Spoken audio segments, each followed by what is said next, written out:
Distinguished leaders, panelists, and participants, ladies and gentlemen, it is an honor for me to address this Ecosperity panel session on the flight path to net zero aviation. I wish to express my thanks to Mr. Lim Boon Heng and Tamasek for the invitation to contribute to your coming discussions.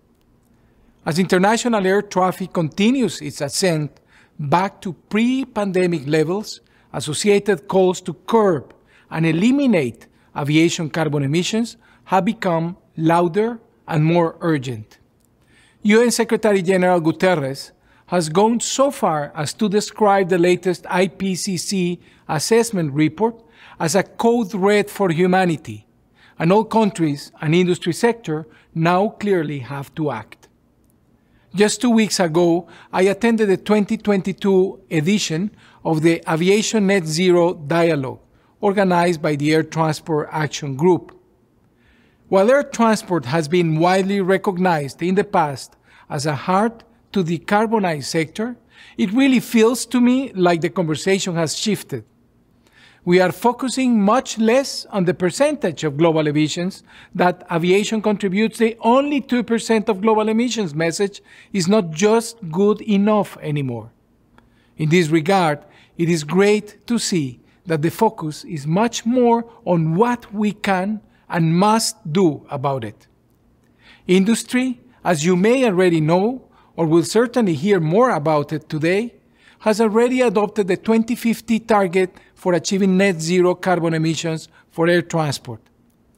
This clearly underscores the complementarily importance of national governments adopting long-term global aspirational decarbonization goal for international aviation through ICAO, which is equally ambitious and achievable.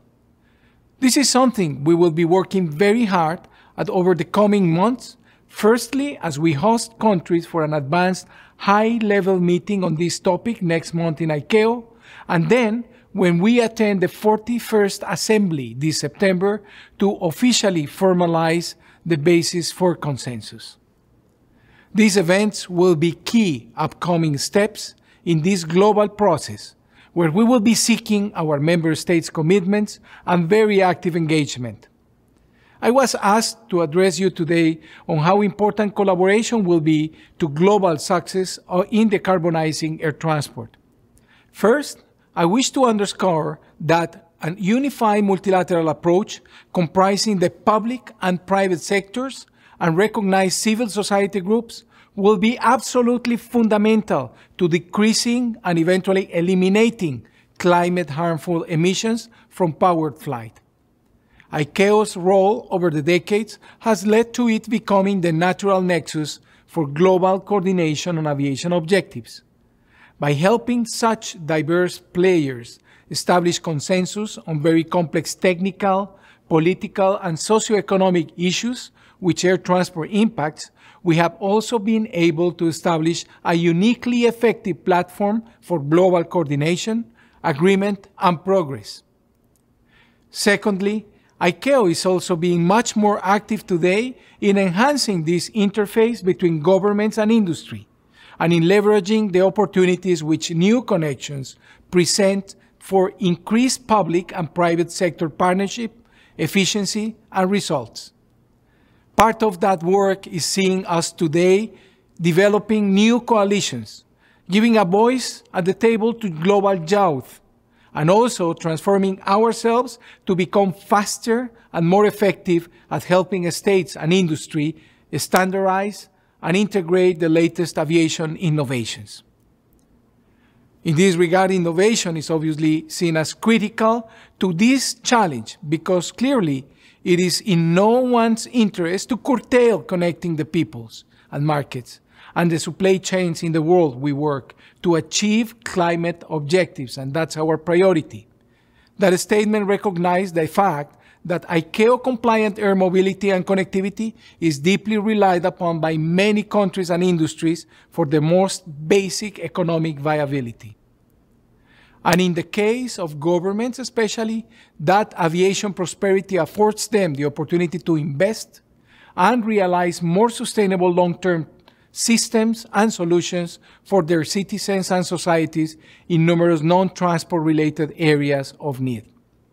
This is exactly why air transport has been appreciated as being fundamental to helping states achieve 15 of the 17 United Nations Sustainable Development Goals as presently being pursued around the world with Agenda 2030.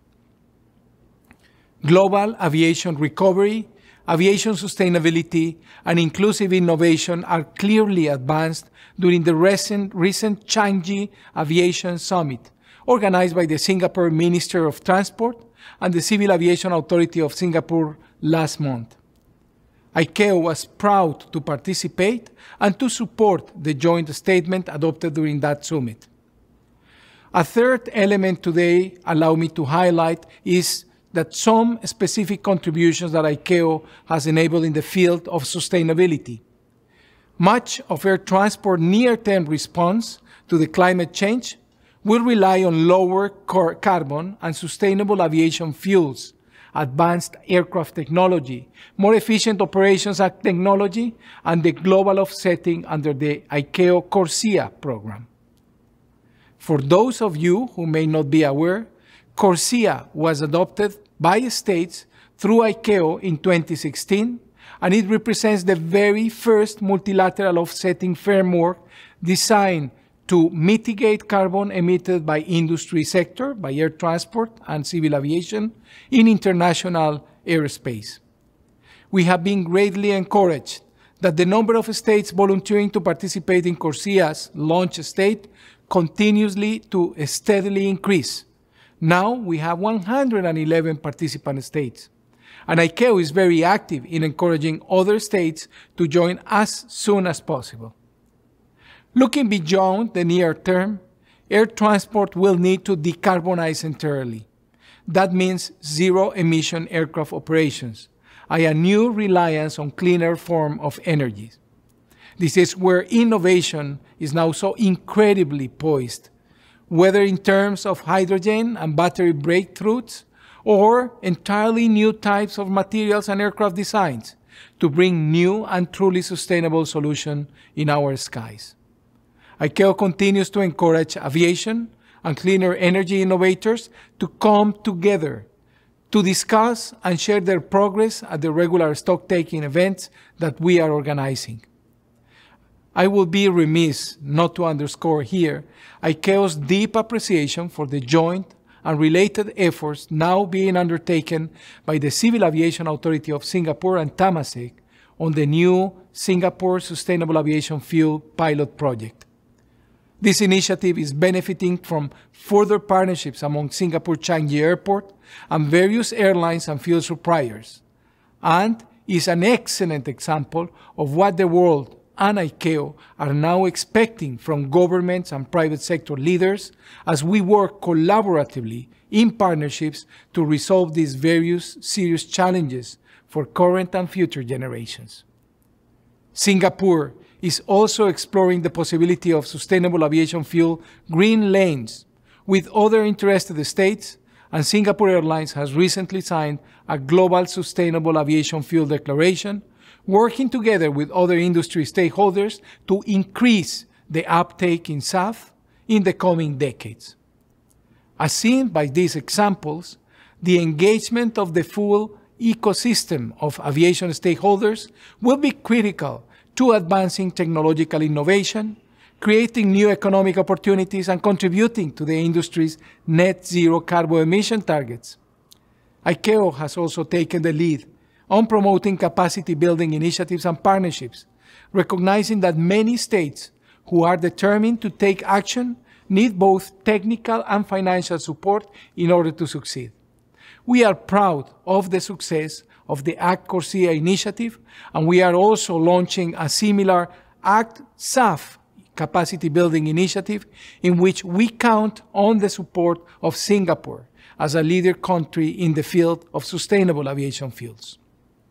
In concluding, I wish to emphasize that while regulators and standard-setting bodies like ICAO need to do more to support enabling innovation and are finding ways to do that, innovation itself has always been the primarily entrepreneurial in nature, and as such, it requires determined private sector vision, flexibility, and investors.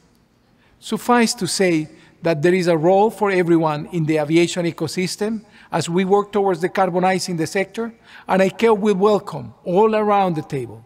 In this regard, collaboration, a unified global approach, are fundamental to the overall objectives to mitigate, decrease, and eventually eliminate air transport emissions. I thank you very much and wish you success in your discussions. Thank you very much.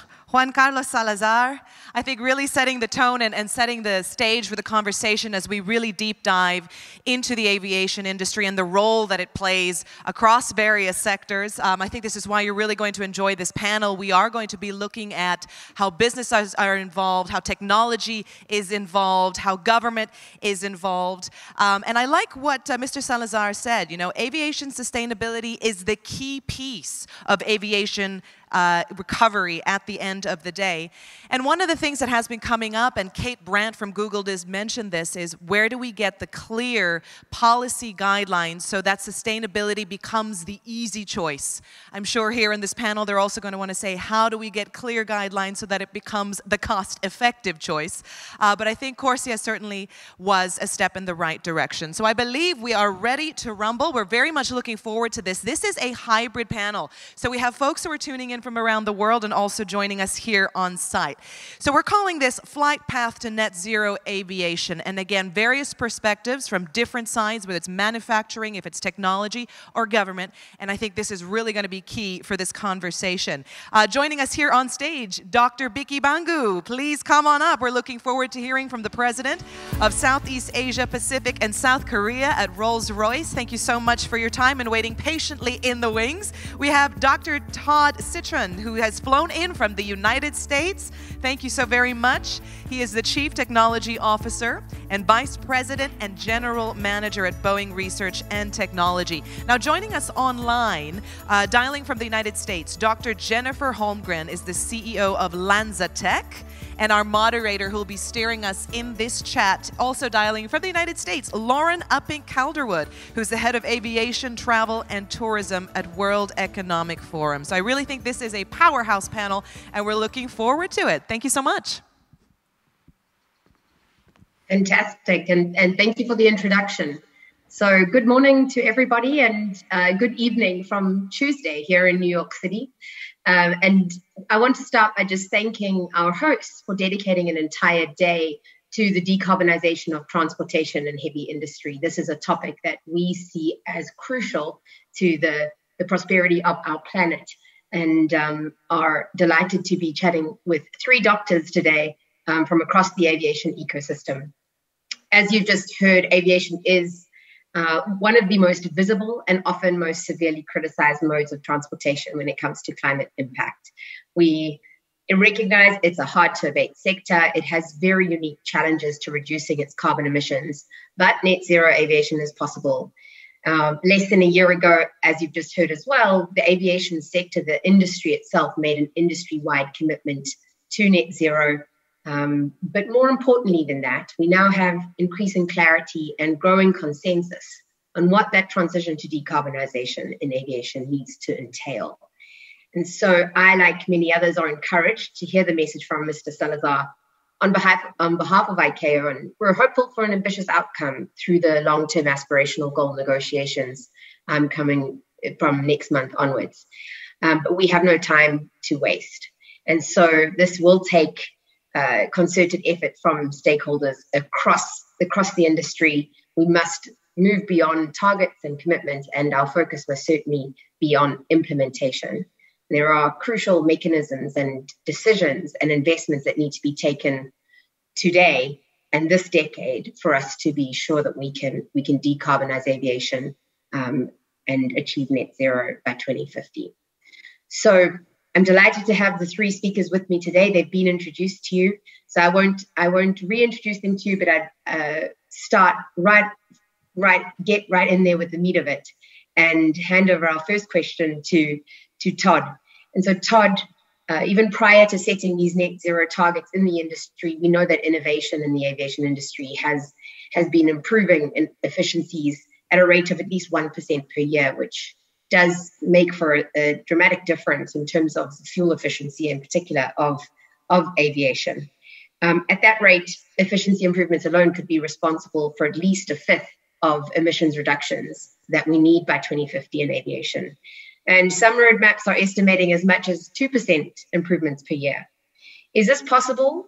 But more importantly, what do you believe we need beyond these efficiency improvements to really see us meet the targets that we have set? Great, Lauren. I appreciate the question. Let me just start with saying it's an honor and a pleasure to be on this panel for this really critical and timely topic. If you start with the Boeing 707 and go forward to today, we've seen over an 80% improvement in fuel efficiency, and that results in much more than 1% per annum. And whether you're flying on a 737 MAX or a 787 or a 777X, those all represent dramatic improvements in fuel efficiency as well as safety. And this is a result, as you implied, with advances in technology looking across the entire systems on the airplane. And we continue to advance technology. But having said that, while these are good steps and they're necessary steps, they're really not sufficient to meet our objective of net zero by 2050. There is a path to net zero by 2050, and it requires us to look in 4 areas. Those include fleet renewal, improving operational efficiency, renewable energy, as well as continuing to advance technology. And if I start with fleet renewal, as the minister talked, each new aircraft represents a 15 to 25% improvement in efficiency. So really a very important lever as we take older aircraft out of the fleets and introduce newer aircraft. And in that regard, I want to recognize the leadership of Singapore Airlines with their leadership in having one of the youngest fleets in the industry, and clearly a very important step towards our net zero objectives. So that's one element. The second area, improving operational efficiency, involves examples such as the ability to fly directly from one airport to another, the ability to continuously descend as opposed to taking steps down in altitude. And this requires technology and coordination between the aircraft and the various air traffic management systems.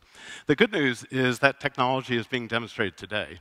And in fact, we're working with partners in Singapore to show that technology on long-haul flights. And the estimate is that improving operational efficiency will represent a 10% improvement in overall emissions. So again, another step. The third category is renewable energy. And this one is really important. And renewable energy includes sustainable aviation fuels, or SAF, as well as battery electric and hydrogen. An analysis by the Air Transport Action Group shows that by 2050, SAF alone will provide 70% of the improvements that we need to get to net zero. So just a major and far away the largest contributor to achieving our objective by 2050. And in that regard, Boeing has committed that by 2030, our aircraft will be compatible with 100% sustainable aviation fuel. And this includes the ability to retrofit existing aircraft so that we're really looking at the total solution. We're also involved in partnerships with companies such as Sky Energy and Sky Energy Americas to develop SAF fuels, as well as we recently announced a very substantial purchase of SAF for our own internal operations.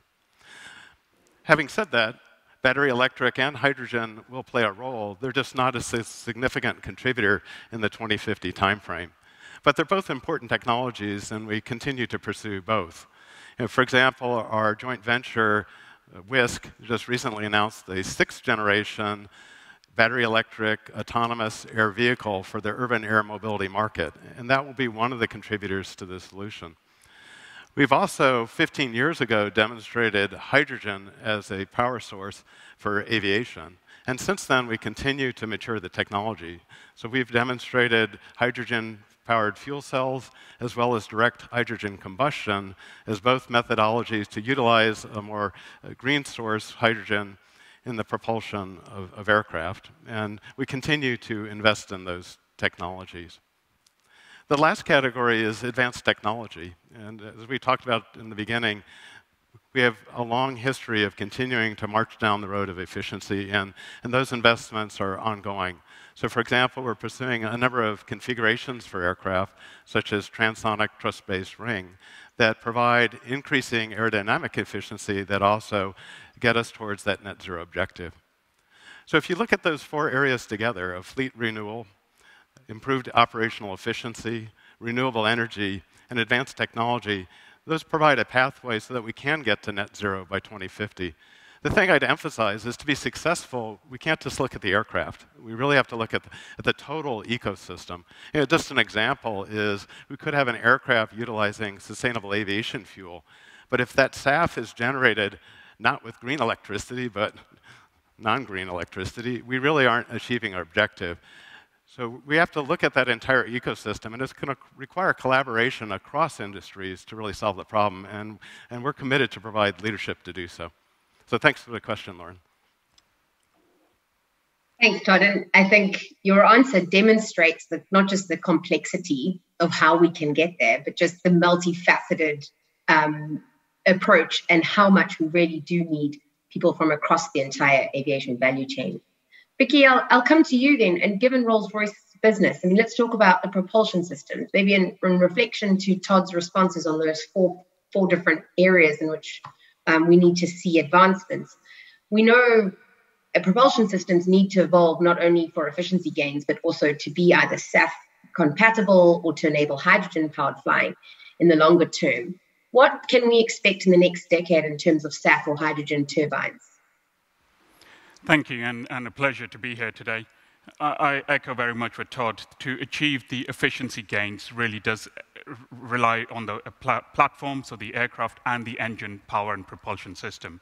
And when we see the engines that we've taken to the market to date, every single engine that's been out has been an incremental improvement in specific fuel consumptions, in emissions, and noise. And these improvements are critical because if you look at the engines like the Trent XWB, today it is 15% more efficient than the first generation of gas turbine engine. And now we're looking at moving from the architecture, investing more in materials technologies, carbon composites, in electrifications, high power density gearboxes. And this is where the UltraFan, our new generation of engine, is taking shape. It's a demonstrator engine that we have today, 617 patents, working in collaboration with 17 universities, 285 supply chain. What this will allow us to do is this single core engine will be a disruptive improvement in these sort of fuel consumptions improvements. It's another 10% than the most efficient engine that we have flying today. So we're very excited on the efficiency gains that we'll see through the power and propulsion. And then coming on to sort of more of the technologies that Todd talked about, the sustainable aviation fuel, we see that is the key for us, especially when we're considering the long-haul flights. Long-haul flights today constitute about 25% of the air traffic, yet it's 75% of the emissions. This is the area that we really need to focus on, and this requires all partners coming together, because kerosene today is the most efficient way to get thrust from a gas turbine engine. But we've got to break that dependency from the hydrocarbon and look at alternatives, and this was sustainable aviation fuel, whether it's biomass to liquid, or waste to liquid, or power to liquid. We need to explore all of those areas to try and get the right economics and the right scale to allow us to get to net zero by 2050, which is the ambition that we're on for Scope 1 and Scope 2 and Scope 3. I think hydrogen also has a role to play, but perhaps more on the regional jets and short-haul flights. The opportunities with hydrogen is obviously it gives you zero emissions, which is absolutely fantastic, but it is still today very expensive to produce hydrogen, and it's 4 times the volume of kerosene, so it's hard to sort of take it on long-haul flights. So there's still a lot of research to be done, but a great role for hydrogen in the sort of the middle of the market.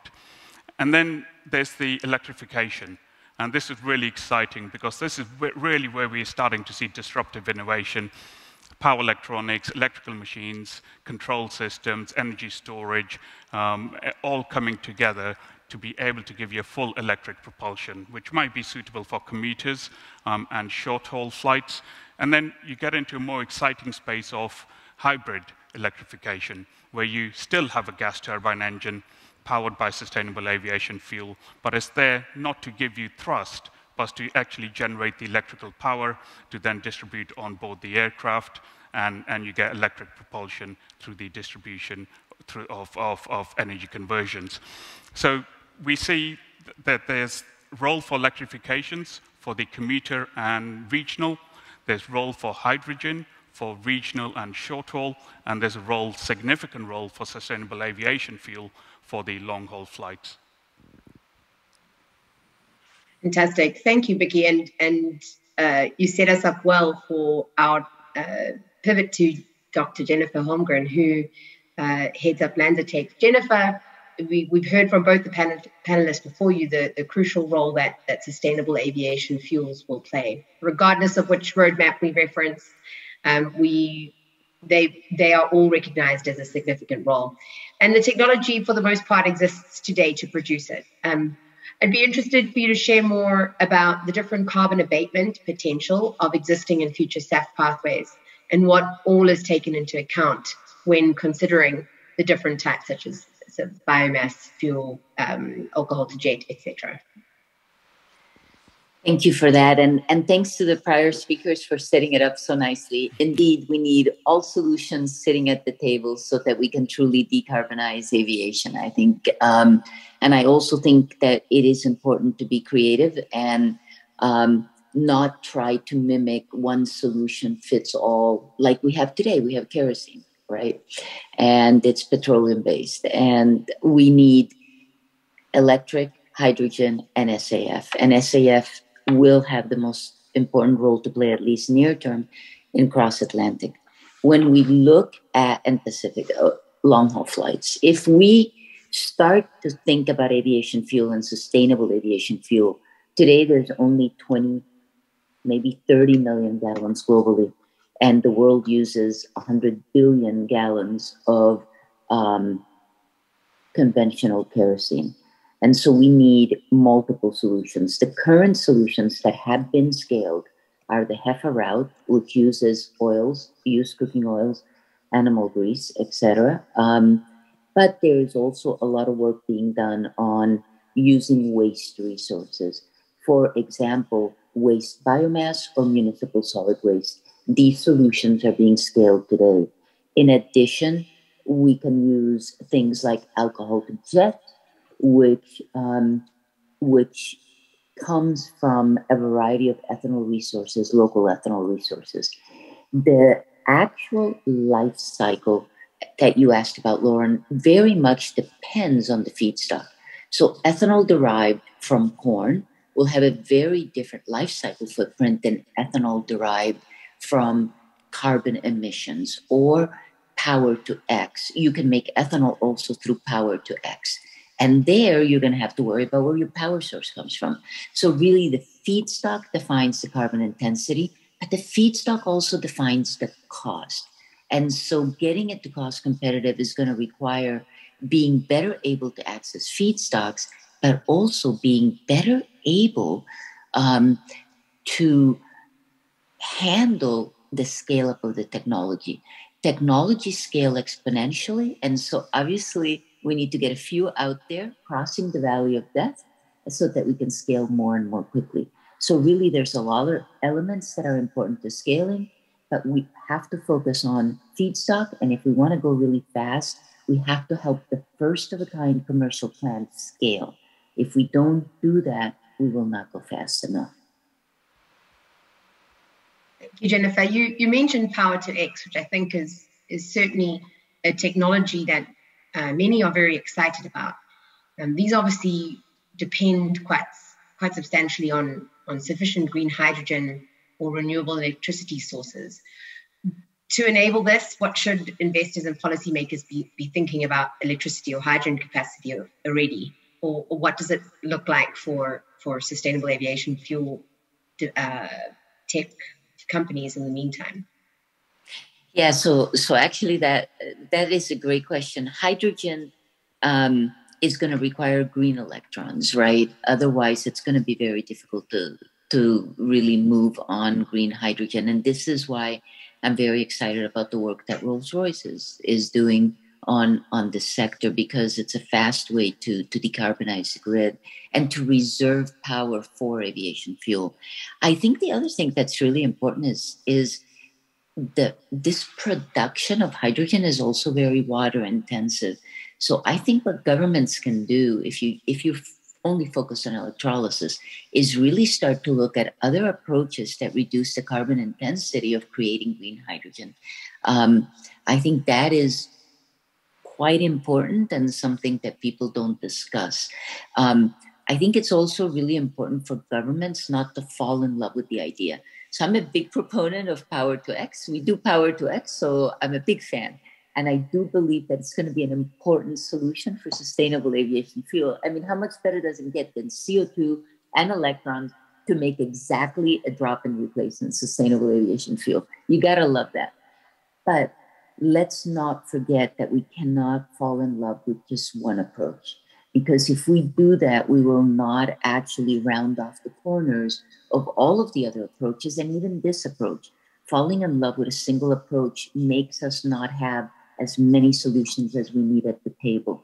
So governments should also not just fall in love with an idea and this longer-term idea of clean power and clean hydrogen, but also incentivize some of the nearer-term ideas like alcohol to jet, like waste feedstocks, such as municipal solid waste, so that we can scale quickly. So I would encourage everybody to always think across the board and not down the tunnel. The tunnel has got a train coming in our direction. No, I think you make a very good point, Jennifer. And again, when we reference these roadmaps where there's growing consensus on what the energy mix will look like by 2050 in a net zero 2050 future, we recognize, well, at least those roadmaps recognize that power to X, power to liquid fuels, cannot account for all of the jet fuel replacement that we require. We do need to have a good mix of the biofuels, the other technology pathways. So thank you for reinforcing that. But we do recognize that will need increased access to clean electricity, and you mentioned the work that Rolls-Royce is doing. So Bicky, I'd like to come to you. You can share more about the work that you're doing with your small modular reactors. Thank you. When we look at aviation, it constitutes 2% of CO2 emissions today. And if we leave it unchecked, that's going to increase. And let's assume, hypothetically, that the other industries, construction, land-based transports, all make significant improvements. Aviation could easily become 20% of CO2 emissions by 2050 if we leave it unchecked. Hence, the significance of forcing industry to start investing and start bringing the ecosystem together. And when we look at the scope of how do we get to net zero, Rolls-Royce released a net zero carbon report last year, which showed exactly how we're going to get to scope 1 and scope 2, in a fairly straightforward way of all our operations and facilities will become net zero by 2030. And then the exciting pathway then becomes, what do we do up to 2050? And this is where we start addressing the scope 3, upstream and downstream of the value chain. We see that there's a significant future for sustainable aviation fuel. We see there's a significant future for hydrogen as well. They're both very energy intensive to produce today, and we need to find another way of doing this. And we also have another business that we launched last year, which is called the SMR that you alluded to, small modular reactors. This is a 470 megawatt type architecture. It's isolated. It doesn't have to be co-located to the power plant. It can be sort of located further away from the airports and the industry itself. And the intention and the idea is to be able to use the nuclear power of 470 megawatts to generate hydrogen or sustainable aviation fuel in a more sustainable way. And that allows us to accelerate the pathway. And if we just go down the routes of engine efficiencies and electrification, the best we can do is flatten the curve of CO2 emissions. We need to think about what are we going to do to actually bend the curve and get it below the net zero. And our studies show that deploying then SMR and other renewable sources that you also have as part of the value chain of the infrastructure in the fuel creation allows us to actually start bending the curve and be in a better place by 2050 than where we are today. Thanks, Bicky. Many of what you've all been sharing has impact on how investors think about the transition in aviation. And of course, how fuel providers and electricity providers, et cetera, think about it. One of the top of mind questions that seem to be raised regularly is, what does this transition mean in terms of infrastructure development? Todd, over the next 10 to 15 years, what do we need to be thinking about in terms of enabling refueling for aircraft, whether this be for SAF as drop-in fuel or hydrogen and electric flying? What's on the horizon there, and what might we be needing to develop in order to accommodate these changes? A really important question is this. I think we've all been talking about, when we talk about net zero, we've got to look at the entire ecosystem and not just the transport aircraft. And so in that regard, when we talk about infrastructure, it's both the infrastructure at the airport to provide the fuel directly to the aircraft, but it's also the methods that we're using to generate the fuel in the first place. But if I start with the airport and we talk about sustainable aviation fuel, there the infrastructure will look very similar to what we have today in the airport. It's important to realize that some versions of SAF have different material compatibility considerations, and that has to be taken into account as we look at the distribution systems within the airport, both to ensure safety on the ground and safety in the air. When we think about hydrogen, though, that's much different. With hydrogen, that needs to operate at higher pressures and lower temperatures in order to get the compact storage of that source of energy and provide the capacity to the aircraft. So that's a more substantial impact to the infrastructure at the airports. And then beyond that, it's, again, back to the generation of those fuels. And many of these renewable sources require green electricity to successfully produce the fuel. So it connects to what Bicky said about different ways to generate that, various sources of renewables in terms of generating the electricity that helps us then create the renewable aviation fuel source. So I'd say at the airport, it depends. SAF is not too impactful, hydrogen more so, but we really, again, have to look end-to-end with the generation of the fuel in the first place. Fantastic. I want to pivot for the last portion of our discussion to collaboration. You've all mentioned the different actors across the ecosystem, and we've seen such momentum in the last year with announcements by many companies, including your own, some of which you've already mentioned today, of these partnerships and collaborations that are really progressing decarbonization of aviation.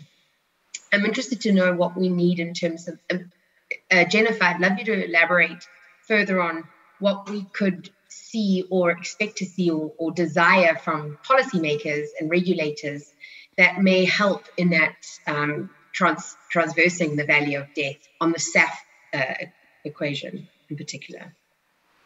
No, absolutely. So to me, there's many elements that are required from government. So first of all policy must be technology neutral. That is super important because new ideas there cannot be a barrier to bringing new ideas and making sure they have a seat at the table. Legislation should be like the low carbon fuel standard that predetermines an outcome from an input and a carbon intensity reduction, and you get measured by that, not by how you got from A to B. So that's the first thing we need.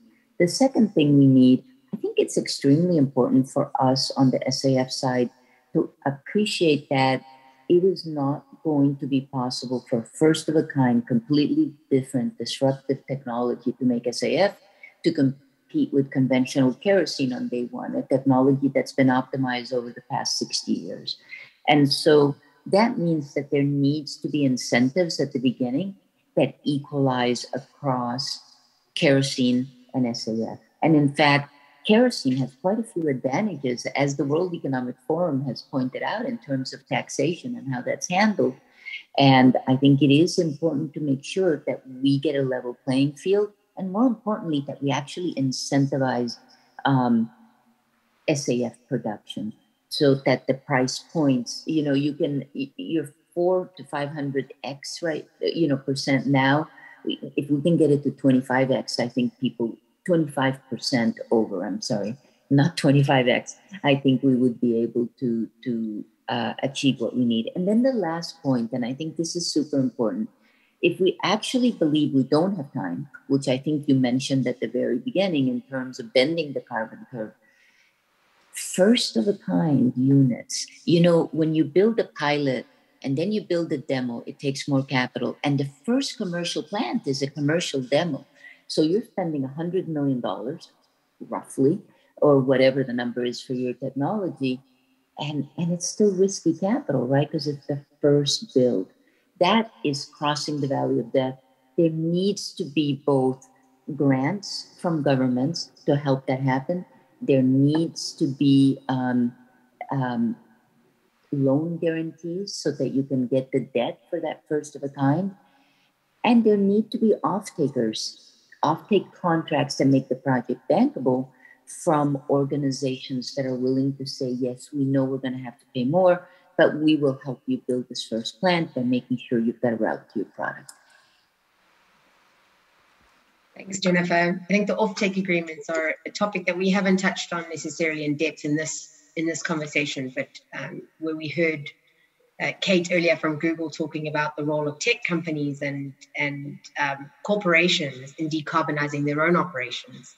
There's an important role for many of them to play. Vicky, looking at the regulatory side of things, or at least spurring ambition in different regions, given where you're based, we've seen a lot of action in both Europe and North America around policy mechanisms coming into place for SAF. And I'm interested if you have any calls to action, or at least considerations for regulators in the Asia-Pacific region, where they could move more ambitiously or creatively in terms of incentivizing or mandating this transition. I think what's happened in the last 18 months is that many governments and companies have been talking about sustainability, but they've been talking about it in an insular way. And the COP26 happened, and a lot of pledges were made, and that's sort of really progressed the conversations between governments and industry quite significantly, and society as well, in terms of expectation of what the future will look like. And we've seen some great initiatives from this part of the world as well. We've got, just this morning, we heard about SIA and the transition towards blended fuel. I'm very keen to hear more about that, how the pioneering position will change the dynamics within this part of the world. How will the other industries and airlines also position themselves? It was very encouraging to hear about Qantas as well on their Project Sunrise, on efficiencies that they're doing on their engine platforms to get on the ultra long range. So there's a lot of initiatives that are happening, but I do very much echo the point earlier on that it does require all stakeholders coming together. I liked Google's analogy, all hands on deck. It really is. One of the progresses that we've seen here in Singapore is the focus at a national level on how deeply the sustainability agenda is embedded. So when I look at the Research Innovation Enterprise Grant of 2025 of $25 billion that's been set aside, there's a significant focus on sustainability and addressing sustainability. When I look at companies like ourselves, we've also, in a very similar timeline, allocated 75% of our R&D spend into sustainability. So we're all focusing and pivoting in the right direction. And here's an encouragement for the other regions to also come into that conversation, because what we don't want to do is, or see, that the conversation is only progressing in one side of the world and perhaps a little bit dormant on the other. It's not the case. I think we just need to start stitching the conversations across the geographical boundaries a little bit more. Absolutely, and I would totally agree. We have an opportunity to really distribute and democratize the production of these new energy sources for aviation. There's increased industrial opportunity for different nations and regions, not least in Asia. We're coming to the end of our panel. I want to offer up the chance for each of you to give one last remark. What I'd be interested to hear from you is if you had one call to action for any of the stakeholders in the aviation ecosystem or beyond that are part and parcel of this all hands on deck approach. What would that one wish or one call to action be that you would ask of the audience here today, but also the many that will be watching this online? Maybe Todd, I'll come to you first. Oh, great. Appreciate the opportunity. I mean, there's a number of things that we've gone through here and a number of common themes. I think one of the challenges that everybody's struggling with is how do we harness market forces in a way that drive us towards a sustainability objective? And so there's a number of initiatives related to an area you might call book and claim in various regions. I think one of the things that we need to find a way to do is how do we bring these together into a more integrated marketplace so that we create a level playing field globally. So none of us can lower the gain on driving towards sustainability, and we know it's the right thing to do. But in addition to that, harnessing the market forces would certainly help accelerate, and that's one example. Fantastic. Thank you, Todd. Jennifer? For me, I think the most important thing and the most important takeaway is because we want all the above, we need to collaborate across industry, across NGOs, across organizations, and across businesses. And the only way we're going to be successful in decarbonizing anything, especially aviation, is if we do that. And I love the fact that in aviation, so many stakeholders have jumped in. This issue of offtake agreements that you brought up, you know, we see the corporates helping pay for the green premium. And, you know, these creative ideas are super helpful in pushing these new ideas forward. And I would encourage everybody to be creative, collaborate, and be creative in the business side, not just the technical side. Thank you, Jennifer. And Bicky, I'll give the last contribution to you. I have a very simple wish, which is make sustainable aviation fuel with green resources and SMR a reality. Thank you. Very concise. So with that, I'd love to wrap us up. I think it's very clear that there is ambition and will, but challenges and hurdles remain. Thankful to our three panelists who've really brought their expertise and continue to do so on a daily basis to this challenge, and welcome all others, including our colleagues who are the users of aviation, to collaborate with the industry on achieving this important target. Thank you.